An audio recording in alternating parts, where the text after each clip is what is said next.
The small village of Ketala, nestled deep in the hills of Sri Lanka, was a place where time seemed to stand still. Surrounded by thick jungle and ancient, towering trees, the village had always been a quiet haven, until the night the strangers arrived. Word spread quickly that a series of mysterious deaths had struck the village, all occurring within the same week. Some said it was a wild animal. Others whispered that the curse of the mountain was awakening again. Nisha, a young woman from the city, had recently taken up a position as a school teacher in Ketala. She had no idea what kind of horror awaited her in the village. It was her dream job, far away from the chaos of the city, but as she stepped off the bus and looked at the quaint, dusty roads winding between the houses, an unsettling chill ran down her spine. The villagers were welcoming enough at first. Old Mrs. Priyanka, the local matriarch, had shown Nisha to her new home, a small cottage on the outskirts of town. "This will be a perfect place for you, dear," the old woman said, her voice trembling, as if she feared what Nisha might find. Nisha unpacked her things, trying to ignore the feeling that something was watching her. The air in Ketala felt thick, almost suffocating that night. As the sun dipped below the horizon, she heard strange sounds outside her window, soft whispers like a distant chant. It made her skin crawl. The next morning, she attended her first class. The children, who had once seemed eager, now wore expressions of fear, as though they knew something was wrong. "Miss Nisha," whispered little Kumar, a timid boy in the front row, "don't go near the jungle at night. It's not safe." His eyes darted nervously to the window, where the dense trees loomed ominously. The day passed uneventfully, but the weight of the village's dark secret pressed heavily on her. That evening, after the children left, Nisha ventured into the village square to buy some groceries. The air had grown eerily quiet, and the once bustling market was empty. As she passed the old temple, she noticed a group of villagers gathered in hushed conversation. They quickly fell silent as she approached, their eyes locking on her with a strange intensity. "Don't ask too many questions," a voice hissed from behind her. It was Mrs. Priyanka, who had appeared out of nowhere. "There are things in this village that should remain buried. For your own safety, child, forget the whispers of the mountain." But it was too late. The seed of fear had been planted. Nisha could not shake the unease that settled over her. Each night brought a chorus of unsettling noises, faint scratching at the walls of her cottage, distant wails carried by the wind, and the relentless whispers that seemed to rise from the very earth beneath her feet. By the third night, sleep became a distant memory. Determined to make sense of the strange occurrences, Nisha began to ask questions. Despite Mrs. Priyanka's warnings, she found herself drawn to Keshan, a reclusive farmer who lived on the edge of the village. Rumor had it that his wife had been one of the recent victims, found drained of blood near the forest's edge. Keshan was reluctant to speak at first, but his grief and fear soon broke through. "They say it's the Yakshaya," Keshan murmured, his weathered hands trembling as he lit a kerosene lamp. "A demon that preys on the living. It comes at night, with eyes like fire and teeth that pierce the soul.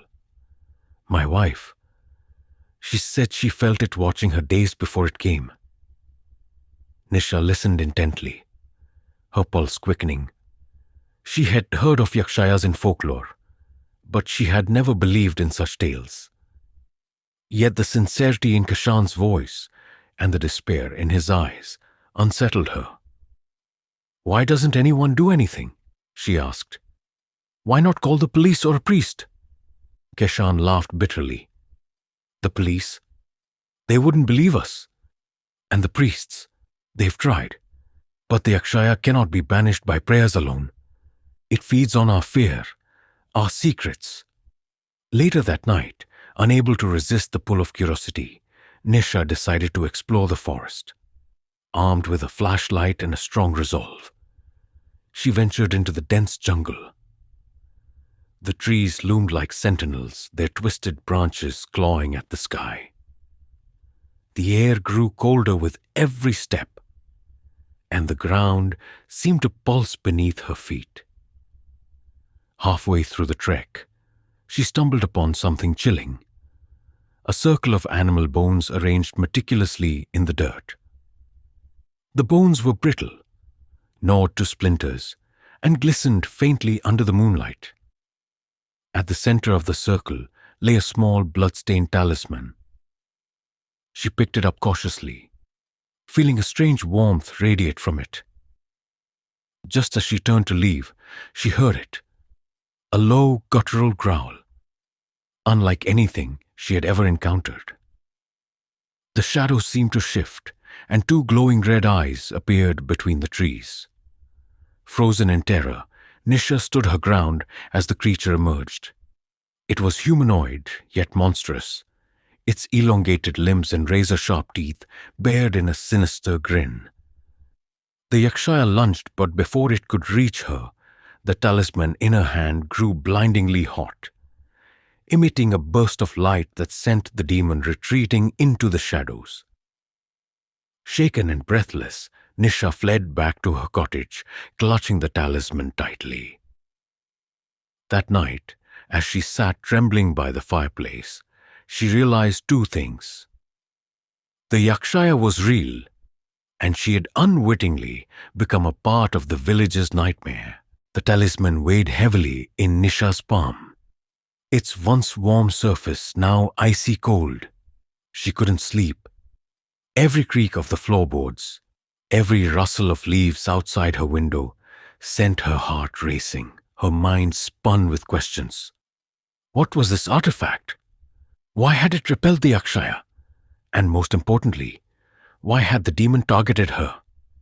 At dawn, Nisha decided she needed answers. She returned to Kashan's farm, talisman in hand. When he saw it, his face turned ashen. Where did you find that? He demanded, his voice trembling. She explained the discovery in the forest, carefully omitting her encounter with the demon. Keshan's gaze darkened. That talisman belonged to our village elder Arjuna. He disappeared nearly 2 decades ago, the last time the Yakshaya struck. People said he sacrificed himself to seal it away, but it seems the seal is broken. Desperate for clarity, Nisha pressed Keshan for details. He hesitated, then finally relented. The Yakshaya is tied to the land, to the village itself. It is drawn to secrets, to guilt and shame. Decades ago, this village committed a terrible sin. A woman accused of witchcraft was burned alive, though she was innocent. Her dying curse brought the Yakshaya into existence, feeding it with her rage and pain. The revelation hit Nisha like a blow. She felt the weight of the village's collective guilt, a festering wound that had never healed. And now it's back, she whispered. What can we do? Keshan shook his head. I don't know, but Arjuna's talisman might hold the key. You must find someone who understands its power. That evening, Nisha approached Mrs. Priyanka. The old woman was reluctant at first, but eventually agreed to help. They pored over dusty books and faded scrolls, searching for clues about the talisman. By candlelight, Mrs. Priyanka read aloud. The talisman binds the Yakshaya, but only in the hands of one who is untainted by the village's sins. The pure of heart must confront the demon and perform the ritual of binding. Nisha's stomach twisted. Me? You're saying I have to face it? Mrs. Priyanka placed a frail hand on hers. "You're not from here, child. The Yakshaya has no claim over your soul. But beware, the ritual requires more than bravery. The demon will test you, force you to confront your deepest fears and doubts. If you falter, it will consume you." Nisha spent the next day preparing. She fashioned a protective circle in her cottage and memorized the incantation for the ritual of binding. That night, she waited, the talisman glowing faintly in her hands. As midnight approached, the oppressive stillness in the air told her the Yakshaya was near. The shadows in the room deepened, and a chilling voice echoed, "You cannot save them, outsider. Leave or suffer their fate." Nisha steeled herself, clutching the talisman tighter. "I'm not afraid of you," she lied, her voice trembling. The Yakshaya appeared, its monstrous form filling the room. Its eyes burned with fury, its jagged teeth glistening. "You will be," it hissed. With a deafening roar, it lunged. Nisha barely had time to react as the Yakshaya lunged at her. She raised the talisman instinctively, and a burst of light erupted, forcing the demon to halt mid-charge. It recoiled, snarling in pain, its eyes narrowing with malice. The air in the room grew heavy, as if the very essence of the demon was suffocating her. "You think a trinket will stop me?" The Yakshaya hissed, its voice a guttural growl. "You are nothing but a pawn, outsider. These villagers deserve their fate, and so will you." Nisha steadied her trembling hands and stepped into the protective circle she had prepared. She began chanting the incantation Mrs. Priyanka had taught her, the ancient words rolling off her tongue with a surprising force. The talisman grew warmer, pulsing in rhythm with her heartbeat. The Yakshaya roared, its form distorting and shifting, as if the light from the talisman was staring at its essence. But it didn't retreat. Instead, it began to laugh, a deep, chilling sound that made Nisha's stomach churn. "Do you even know the truth?" It sneered. "These villagers are not innocent. They are liars, murderers. Their sins birthed me, and their secrets keep me strong." Doubt flickered in Nisha's mind, but she pushed it aside. "Their past isn't mine to judge," she said, her voice growing stronger. "But I won't let you destroy them." The Yakshaya's laughter turned into a shriek of rage, and it unleashed a wave of darkness that extinguished the candles in the room. Nisha was plunged into blackness, her senses overwhelmed by the demon's power. She clung to the talisman, her only anchor in the oppressive void. Suddenly the darkness shifted, and she found herself in a strange vision. She saw the villagers, decades ago, surrounding the accused woman. Their faces were twisted with fear and anger as they condemned her to the flames. The woman's screams echoed in Nisha's ears, and her final words were a curse upon the entire village. When the vision faded, Nisha was back in her cottage, the Yakshaya looming before her. It spoke again, but this time its voice was softer, almost pleading. "Do you see now? They deserve this. Let me finish what they started." Tears streamed down Nisha's face. She understood the demon's pain, but also the weight of letting it continue its vengeance. "No," she said firmly. "You were born of their hatred, but I won't let it consume you, or them." Summoning all her courage, she stepped out of the protective circle and raised the talisman high. The words of the ritual of binding flowed from her lips, growing louder and more powerful with each syllable. The Yakshaya screamed, its form fracturing as light engulfed it. With one final deafening roar, the demon was gone. The oppressive air lifted, and the room filled with an almost serene stillness. Nisha collapsed to the floor, the talisman now cool and lifeless in her hand. The next morning, the villagers gathered outside her cottage. They had felt the demon's presence vanish and knew Nisha had done something extraordinary. Mrs. Priyanka stepped forward, her eyes filled with both gratitude and shame. "You've saved us," she said softly. "But we must never forget what brought this upon us." Nisha nodded, exhausted but resolute. "The curse is broken, but the wounds it left will take time to heal. You must face your past and make amends. Only then can this village truly be free."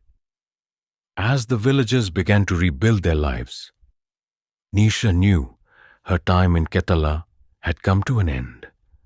She packed her belongings and prepared to leave. The talisman a bittersweet reminder of the darkness she had faced and the light she had brought to a cursed village. The jungle was quiet as she boarded the bus, the shadows no longer whispering. But deep in her heart, she knew she would never forget the blood-sucking demon of Ketala, or the lessons it had taught her about fear, guilt, and redemption.